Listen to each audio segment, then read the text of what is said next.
The Ohio train derailment has sparked major health and environmental concerns. The EPA says it's monitoring air and water quality as cleanup intensifies. So for more on this, let's bring in CBS medical contributor Dr. David Agus to talk about it. Good morning, Dr. Agus. Good morning, Vlad. Good to see you. So how concerned should residents be, and what are signs and symptoms to look out for in the case of potential illness? We're 20 days after the derailment, and 2 days after the derailment was the controlled burn that put many of these chemicals into the air. So monitoring the air is what they're doing now. They haven't seen toxic levels anywhere, which is a positive.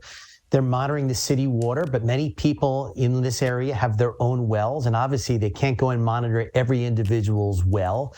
And so it gets very concerning when there are areas where it could seep into the soil, get into the water lines, and it's not being monitored.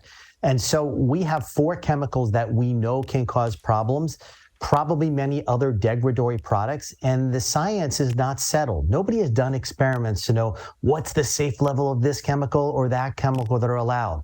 And so with all of that, there is certainly is concern. So anybody with respiratory problems obviously is going to see their doctor there. And there haven't been that many, which is somewhat heartening. At the same time, the long-term implication of these just aren't known, and we don't have ways to monitor for those long-term and to prevent the diseases that could be associated. So it really is something that science is learning as we go, and that's what makes it very scary for the residents. So, doctor, listen, they can check for certain chemicals, but who knows what happens when some chemicals, combine with other chemicals and then they're burned. I mean, there's a lot of things they're not going to test for, but some of these residents, they got to go back home. So is there anything residents can do to avoid getting sick in a situation like this?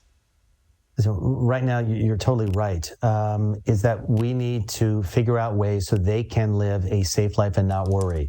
Obviously, one of them is going to be bottled water, so ingesting water that we know is free from chemicals.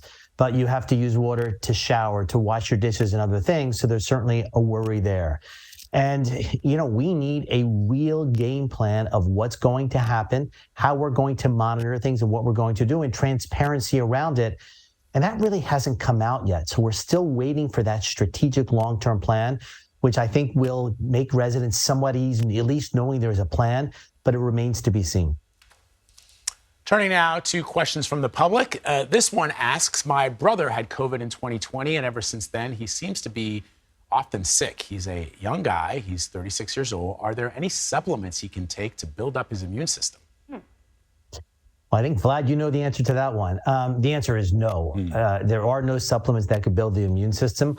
What I think we're seeing in your brother is that we're back to a normal interactions where people are getting sick. We had a period of several years where our immune system was basically on hold because we weren't exposed to anything, because we weren't seeing other people. Now we are. We're getting the common colds, we're getting bacterial infections, all the things that we got before at somewhat increased frequency. So it may seem that COVID has suppressed our immune system, but it really is our immune system catching up. So this is a completely different topic. I mean, there's another COVID question here, but this topic I find kind of interesting. Yeah. This question, I would love to know the backstory on this. So the next question is OCD anxiety or depression an inherited disorder or illness? Love this question.